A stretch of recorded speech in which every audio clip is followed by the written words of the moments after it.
The research ship Harmony's Edge drifted quietly through the empty darkness of the void sector. Captain Jiwon stood on the bridge, her blue Altarian skin glowing softly in the dim light as she watched the massive structure ahead of them grow, larger on the main screen. "Distance to target?" she asked. 2,000 kilometers in closing, replied Nara from her communications station.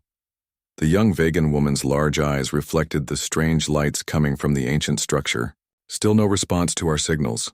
Chief Science Officer Hyunwoo looked up from his scanner readings. The tall Centaurian's 4 arms moved quickly across his controls. "Captain, the energy readings are unlike anything in our databases. This structure is at least 50,000 years old, but it's still drawing power from somewhere." The structure was enormous. It stretched for hundreds of kilometers in every direction. A dark metal construction covered in strange symbols that seemed to shift when nobody was looking directly at them. Thick cables and pipes ran across its surface like veins. At its center, a massive ring glowed with purple energy that pulsed like a heartbeat. "Any signs of life?" Jiwon asked. "Nothing living," Hyunwoo said, "but the structure is definitely active. There are power flows throughout the entire system. Whatever built this wanted it to last forever." The Harmony's Edge was a Federation research vessel with a crew of 43 beings from 12 different species. They had been sent to investigate the strange disappearances in the void sector.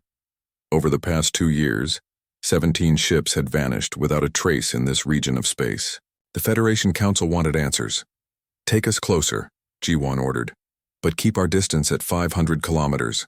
I don't want to take any chances." Nara's hands moved over her controls.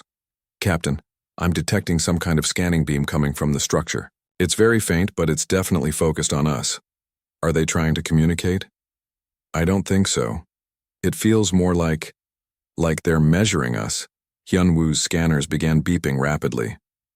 "Captain, energy levels are spiking throughout the structure. Something is activating." The purple glow at the center of the structure began to brighten. The pulsing became faster, more urgent. Strange lights began moving along the cables and pipes that covered its surface. "Full stop," Jiwon commanded. "Bring us around. Prepare to retreat if necessary." But it was too late. Massive tendrils of energy suddenly erupted from the structure. They were like lightning but solid, reaching across space toward the Harmony's Edge with frightening speed. The ship's shields flared as the energy tendrils wrapped around the hull like giant fingers. "Engines at full power!" Jiwon shouted. "Get us out of here!" The ship shook violently as the engines strained against the energy tendrils. Sparks flew from control panels as the power systems overloaded. The lights flickered. "It's no use," the helmsman called out. "The tendrils are too strong, they're pulling us in." Through the main screen they watched in horror as the Harmony's Edge was dragged toward the structure. The energy tendrils were incredibly powerful, and nothing they did could break free. The ship's hull groaned under the stress. "Brace for impact," Jiwon ordered. But instead of crashing into the structure's surface, something even stranger happened. A section of the structure opened like a mouth, revealing a vast chamber inside. The energy tendrils pulled the ship through the opening and into the interior. The chamber was enormous, easily large enough to hold 100 ships the size of the Harmony's Edge. And to their shock, it already did. Scattered throughout the vast space were dozens of other vessels from many different species. Some looked recent, their hulls still gleaming. Others were old and dark, covered in dust and clearly abandoned. "My stars," Nara whispered. "Look at all those ships." The energy tendrils finally released the Harmony's Edge, but the ship's engines were dead. They drifted helplessly among the other trapped vessels. The opening they had come through sealed itself, leaving them in dim purple light that came from the chamber walls. "Damage report," Jiwon said, trying to keep her voice steady. "Main engines are offline," reported the chief engineer over the communications system. "Power is down to 40%. Life support is stable for now, but if we can't repair the engines, we'll be running on battery power within 6 hours. Hyunwoo was studying his scanners again. "Captain, I'm reading artificial gravity throughout this chamber. The atmosphere is breathable for most species. Whoever built this place wanted to keep their prisoners alive." "Prisoners?" Nara asked. That's what we are now, G1 said grimly. This is a trap. A very old, very sophisticated trap. Over the next few hours, they learned more about their situation. The chamber was completely sealed. There was no way to communicate with the outside galaxy. The structure's walls were made of some unknown material that their weapons couldn't damage. They were truly trapped. Exploration teams sent to nearby ships found disturbing evidence of what had happened to previous victims. Many ships contained the remains of their crews, along with desperate messages carved into walls and bulkheads. The messages all told the same story. No escape, no rescue, no hope. One message carved in the common Federation script was particularly chilling. Day 847. Food supplies exhausted. We tried everything. Energy barriers, explosive charges, even ramming the walls with our ship. Nothing works. The void takes all who enter. Do not try to rescue us. Save yourselves. Another message, in an older script from a species that had been extinct for 300 years, simply said, "The builders sleep, but their traps remain. We will die here as food for their machines." As night fell aboard the Harmony's edge, though there was no real day or night in the chamber, G1 gathered her senior officers in the briefing room. "What are our options?" she asked. "Limited," Hyunwoo admitted. "I've been studying the chamber's construction. The walls generate some kind of energy field that prevents any matter or energy from passing through. It's similar to our shield technology, but far more advanced." "What about the other ships? Have any of them tried to work together?" "Most of them went dark years or even decades ago," Nara reported. "But I am detecting some faint power signatures from 7 vessels. There might still be survivors." "How long do we have?" Jiwon asked the chief engineer. "If we conserve power and reduce life support to minimum levels, maybe 2 weeks, 3 at the most." Jiwon looked around the table at her officers. She could see the fear in their eyes, but also determination. They were Federation crew. They wouldn't give up easily. "All right," she said. "We have 2 weeks to find a way out of here. I want teams working around the clock on 3 priorities: restoring our engines, finding weaknesses in the chamber walls, and making contact with any other survivors. If there's a way out of this trap, we're going to find it." But deep down, as she looked out at the graveyard of ships floating in the purple gloom, Jiwon wondered if they were just adding their names to the long list of those who had died in this ancient prison. 3 days had passed since the Harmony's edge was trapped in the ancient chamber. The ship's corridors were dimmer now as they conserved power. The crew moved quietly, speaking in whispers as if afraid the structure might hear them. Nara had been working non-stop to contact the other ships. Using emergency frequencies and jury-rigged equipment, she finally managed to establish communication with the survivors. "Captain," she called from her station, "I've made contact with 7 other vessels. There are still people alive out there." Jiwon hurried to the communication station. "Put them through." The main screen flickered to life, showing multiple video feeds from different ships. The faces that appeared were from various alien species, all looking tired and desperate. "This is Captain Jiwon of the Federation vessel Harmony's Edge," she announced. "Who's in command of your vessels?" A large reptilian being with scarred skin spoke first. "Commander Daeho of the Kethrin battlecruiser Bloodfang. We've been trapped here for 47 days. His voice was deep and angry. "Our warriors have tried everything to break free. Nothing works." Another voice came from a different ship. The speaker looked like a collection of insects working together as one being. "I am Subin Collective, speaking for the Zenthari research vessel Mind Unity. We have been imprisoned for 18 days. Our combined consciousness has analyzed every aspect of this structure. Escape appears impossible." One by one, the other survivors introduced themselves. There was a crystalline being from the Valdori trade ship Crystal Song, a gas-breathing creature from the Methane League, and others.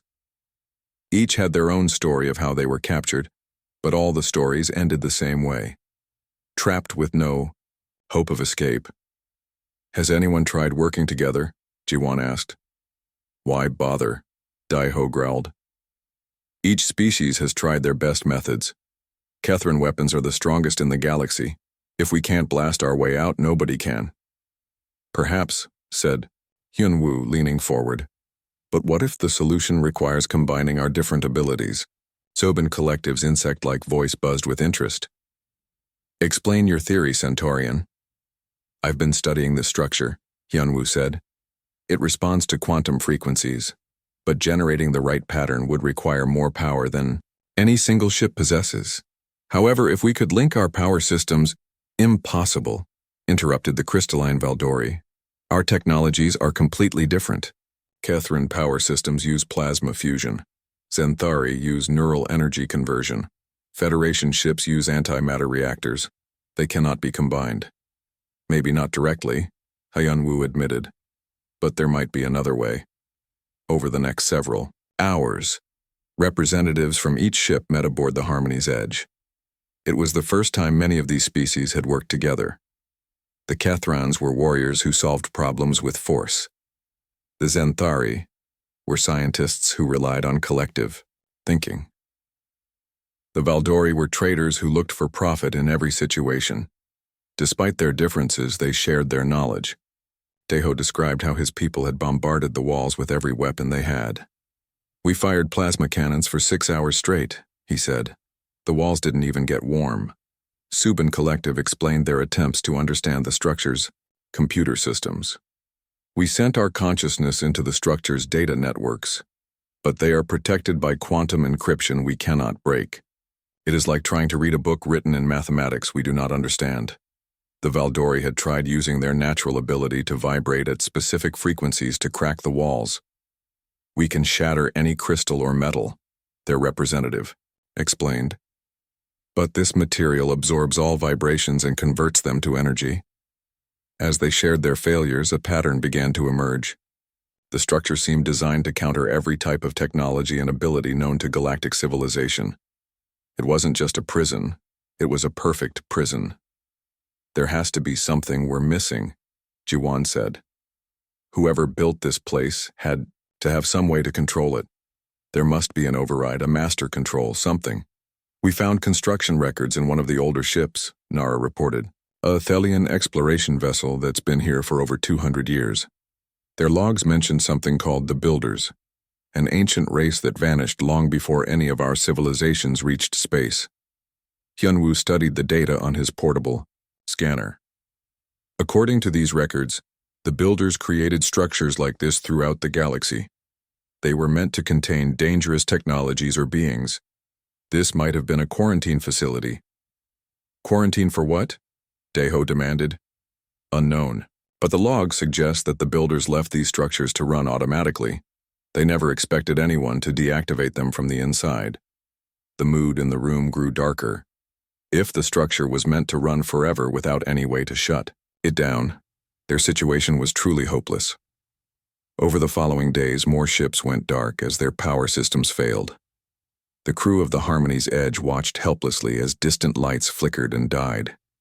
Each darkened ship represented dozens of lives lost.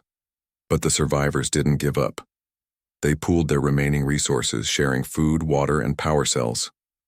The Zenthari Collective used their combined minds to search for weaknesses in the structure.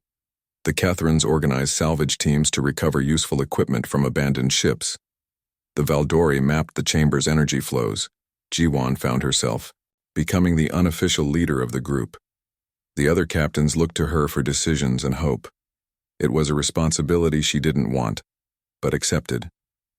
Someone had to keep them organized, even if their efforts seemed pointless. Captain, Nara called out during one of their daily briefings, I'm picking up some strange readings. There's increased energy activity in sections of the structure we haven't seen before. What kind of activity? Unknown, but it's spreading. Whatever it is, it's moving through the structure like a wave. Hyun-woo checked his own sensors. She's right. Energy levels are increasing throughout the entire facility. Something is happening. They watched their scanners as mysterious energies flowed through the structure's vast network of cables and conduits.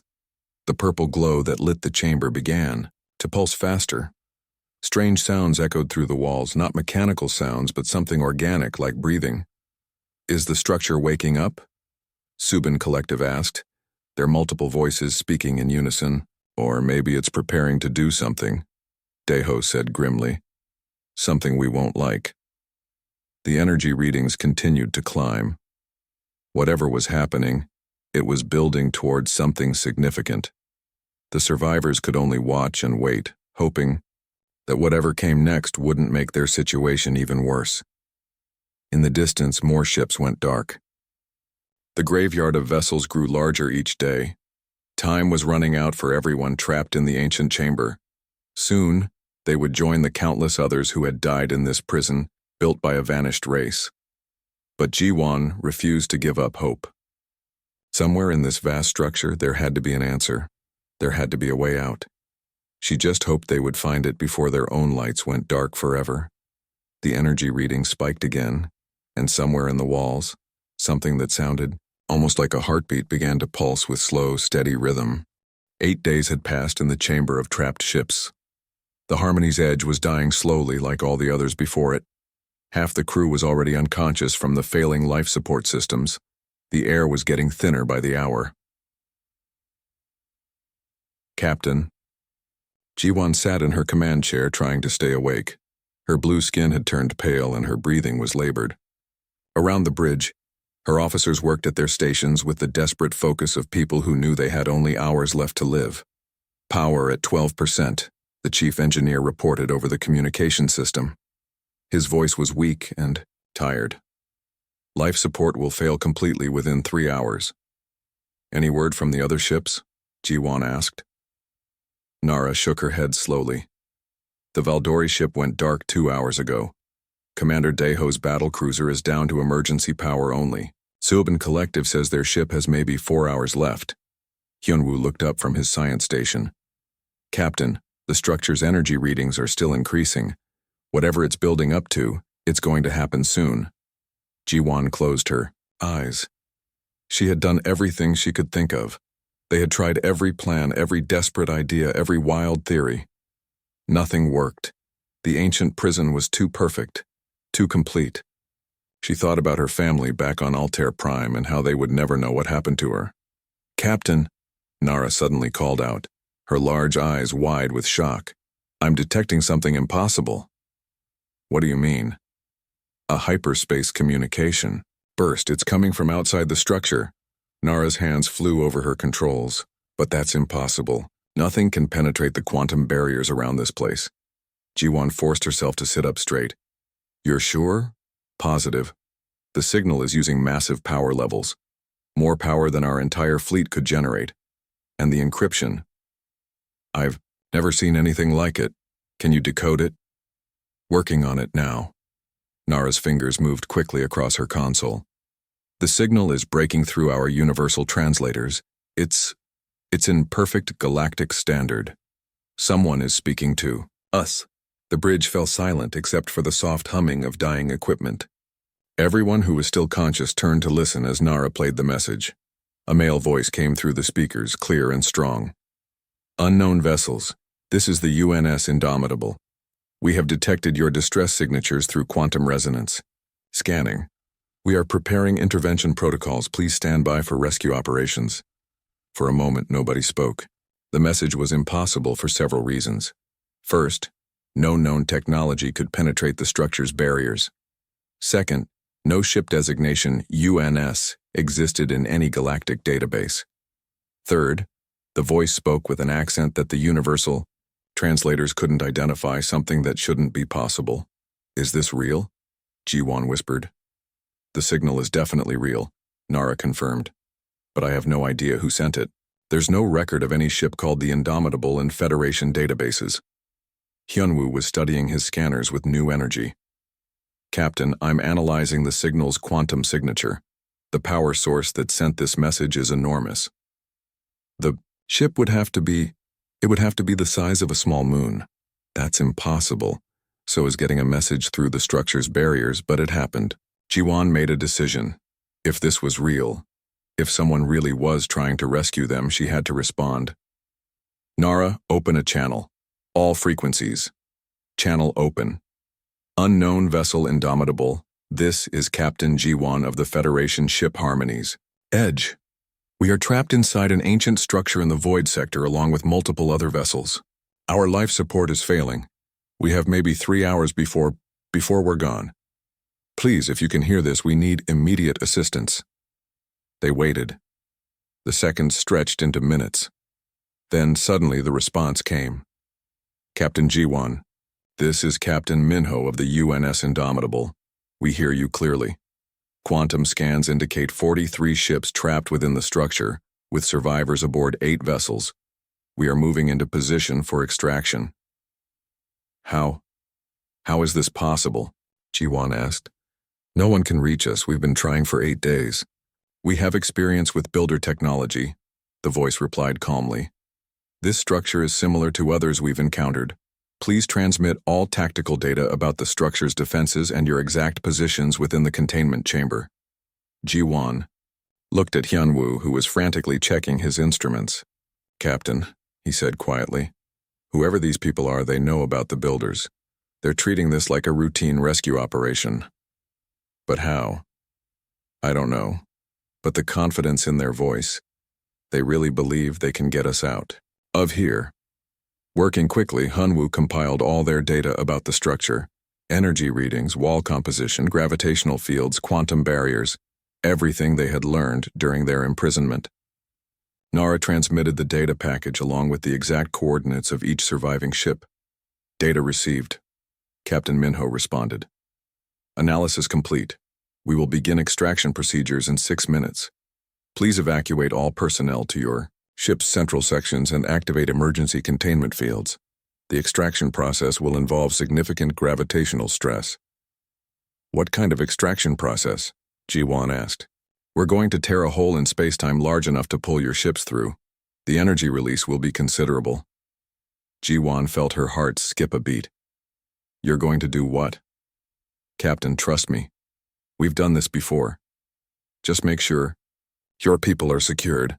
We'll have you out of there shortly." The communication ended, leaving the bridge in stunned silence. "They're going to tear a hole in space-time?" Nara asked weakly. "Apparently," Ji-won said. She activated the ship-wide communication system. "All hands, this is the captain. We may have a rescue attempt incoming. All personnel to central sections immediately. Activate emergency restraints and prepare for extreme gravitational stress." She contacted the other surviving ships and passed along the same message. Commander Daeho's response was typical. "Who are these mysterious rescuers? And why should we trust them?" "Because," Ji-won replied, "they're the only hope we have." On the science station, Hyunwoo was monitoring the structure's energy readings. "Captain, something is happening outside. The structure's external sensors are detecting massive energy buildups approaching our position."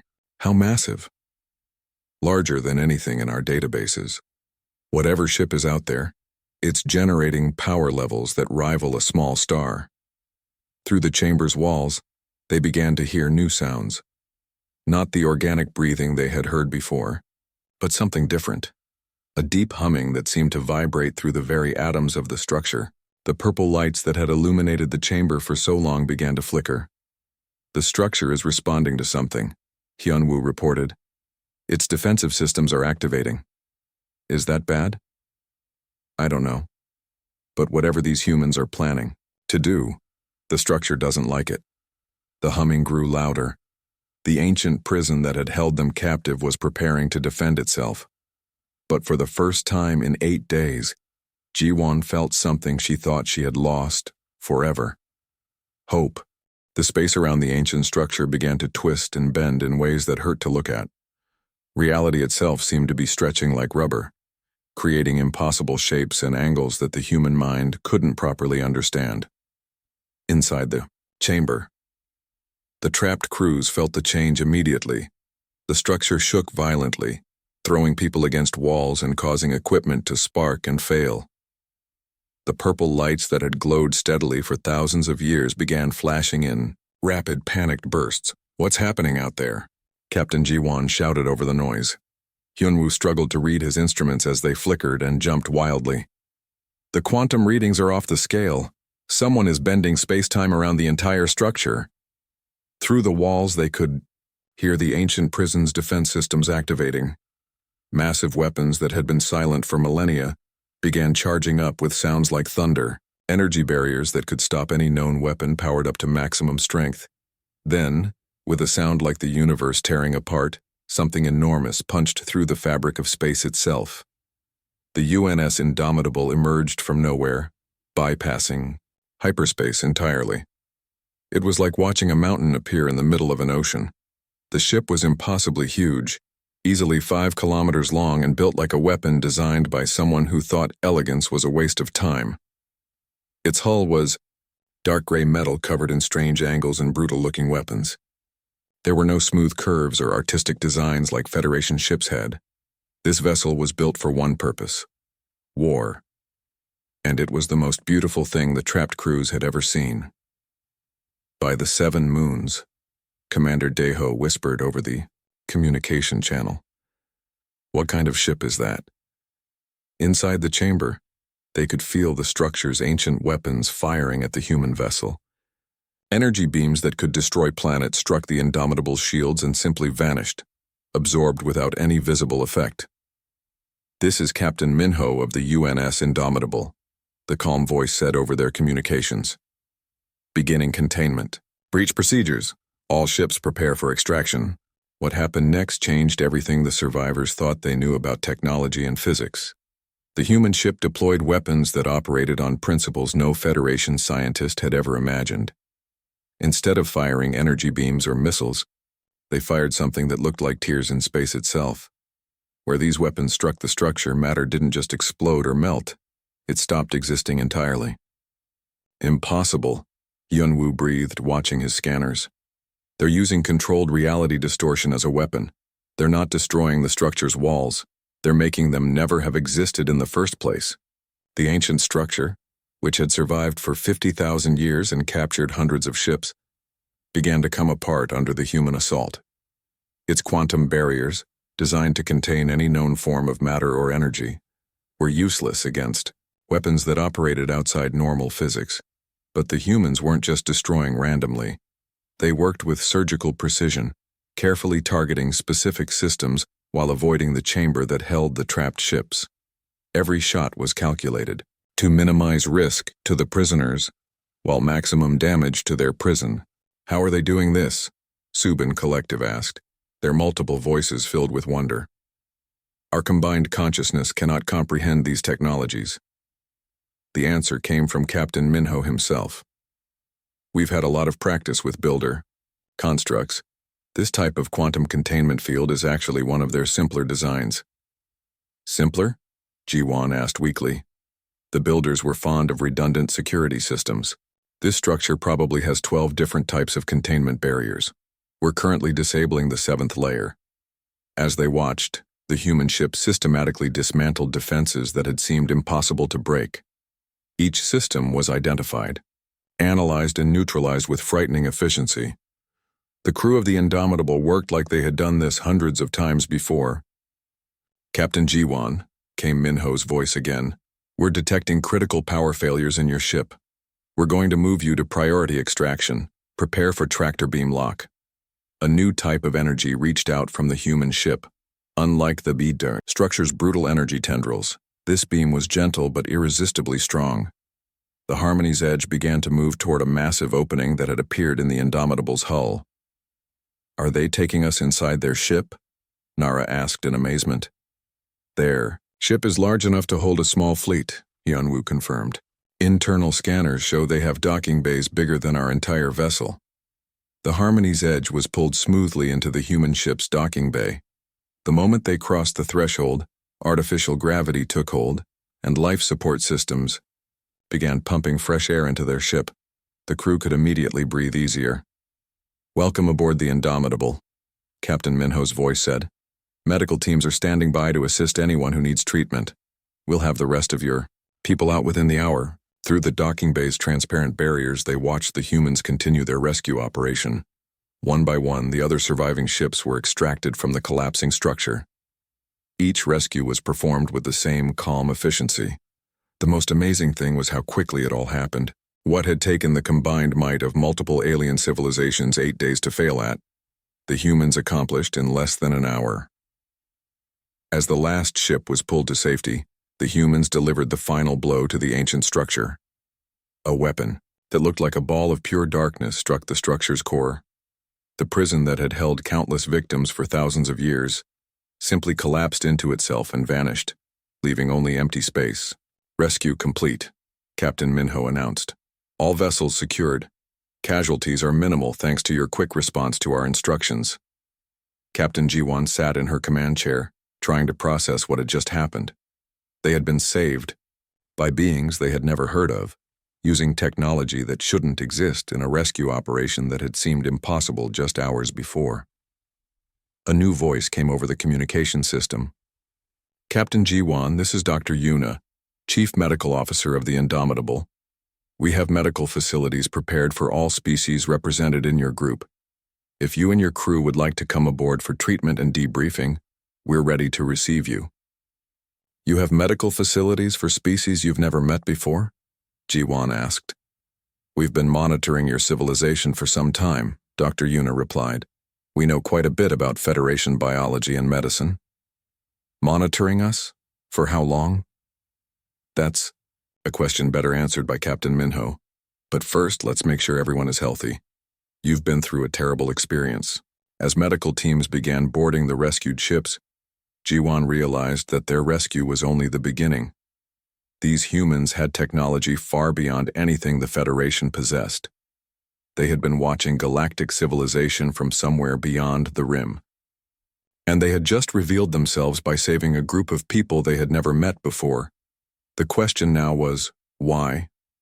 What did these mysterious humans want? And what did their emergence mean for the galaxy? The answers would come soon enough. But for now, Jiwon was simply grateful to be alive and breathing clean air again. The impossible rescue was complete, but she suspected that the really interesting part was just beginning. The medical bay of the UNS Indomitable was unlike anything Captain Jiwon had ever seen. The room was enormous, with treatment areas designed for dozens of different species. Equipment hummed quietly, monitoring and treating patients with technology that seemed almost magical. Dr. Yuna was a small human woman with kind eyes and gentle hands. She worked on Jiwon's oxygen-starved tissues with devices that repaired cellular damage at the molecular level. Within minutes, Jiwon felt better than she had in days. How is this possible? Jiwon asked as she watched the doctor work. Your medical technology is centuries ahead of ours. Different development path, Dr. Yuna replied simply. Humans have always focused on practical solutions rather than elegant ones. Our medicine is designed to work even in the worst possible conditions. Around the medical bay, other human doctors treated the rescued crews.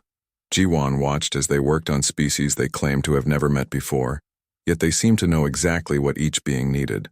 Their knowledge was too complete to be coincidental. Dr. Yuna, Jiwon said carefully, how long have humans been watching us? The doctor paused in her work. That's really a question for Captain Minho, but I can tell you that we've been aware of the Galactic Federation for about 30 years. We've been studying your medical databases, your ship designs, your languages. We wanted to be prepared in case we ever needed to make contact. Prepared for what? For this. For rescue operations. For emergencies. For other things. Before Jiwon could ask what those other things were, Captain Minho entered the medical bay. He was a tall human with graying hair and calm, intelligent eyes. Despite his relaxed manner, there was something about him that suggested enormous competence and experience. Captain Jiwon, he said with a slight bow. I'm glad to see you're recovering well. I was hoping we could talk. I have about 1,000 questions, Jiwon replied. I imagine you do. Walk with me, I'll try to answer what I can. Minho led her through the corridors of the Indomitable. The ship was even more impressive on the inside. The passages were wide and practical, designed for efficiency rather than beauty. Crew members moved with quiet purpose, and every one of them nodded respectfully to their captain as he passed. Your ship is incredible, Jiwon said as they walked. I've never seen anything like it. Human engineering philosophy is probably different from what you're used to, Minho replied. Federation ships are built to be efficient and elegant. Human ships are built to function no matter what happens to them. This vessel could lose 90% of its systems and still complete its mission.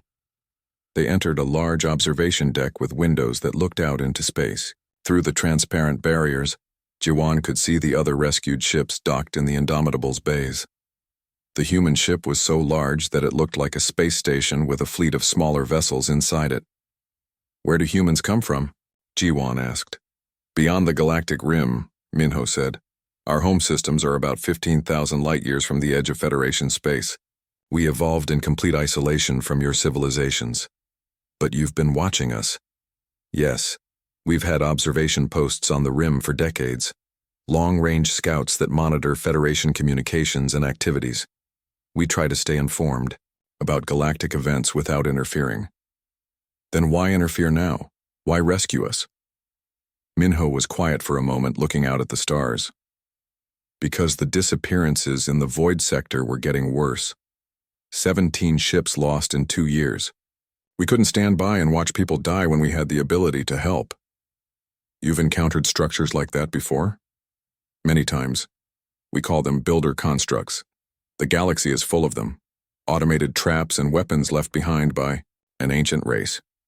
Most galactic civilizations don't know about them because they're usually found in unexplored regions. But humans have been dealing with builder technology for centuries." Jiwan felt a chill run down her spine. "Centuries? How many of these things are there?" "Thousands, maybe tens of thousands.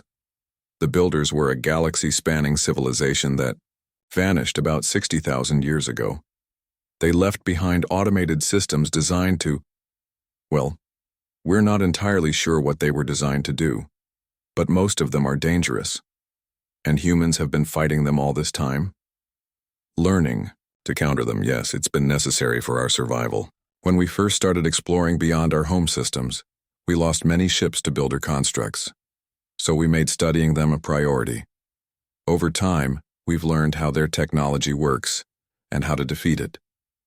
They walked to a different section of the observation deck where several human officers were working at control stations.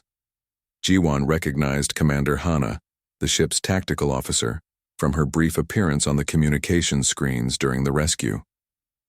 "Commander," Minho said, "would you explain to Captain Jiwan how we located the structure?"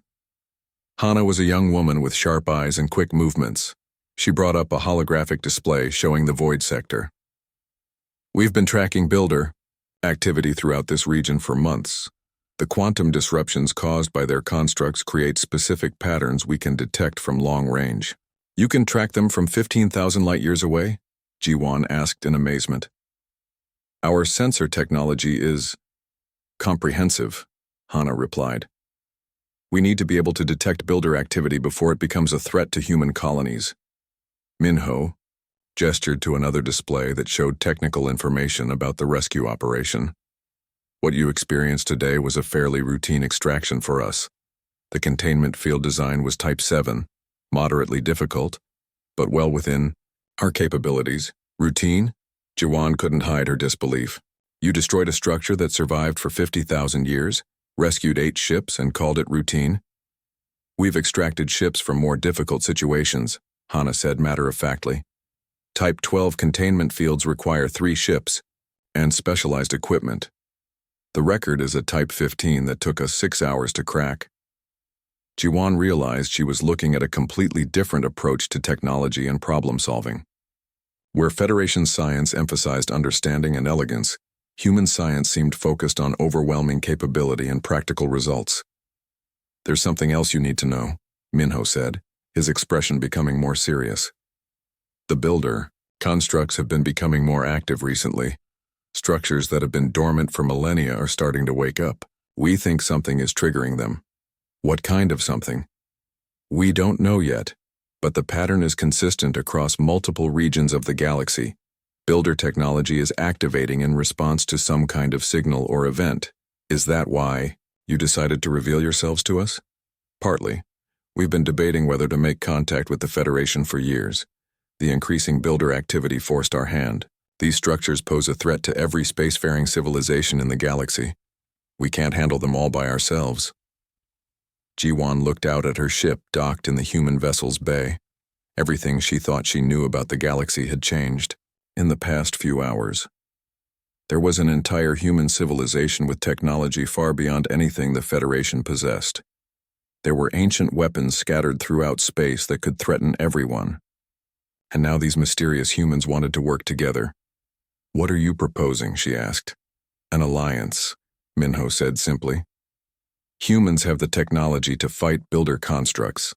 The Federation has the resources and infrastructure to coordinate a galaxy-wide response. Together we might be able to prevent a catastrophe." "What kind of catastrophe?" "The kind that ends civilization," Hana said quietly. "The builders didn't just leave traps behind, they left worse things. Much worse. And if they're all waking, up at once." She didn't finish the sentence, but Jiwon understood. The rescue operation had saved their lives, but it might have been just the beginning of something much larger and more dangerous. The impossible rescue was complete, but the real challenge was just starting.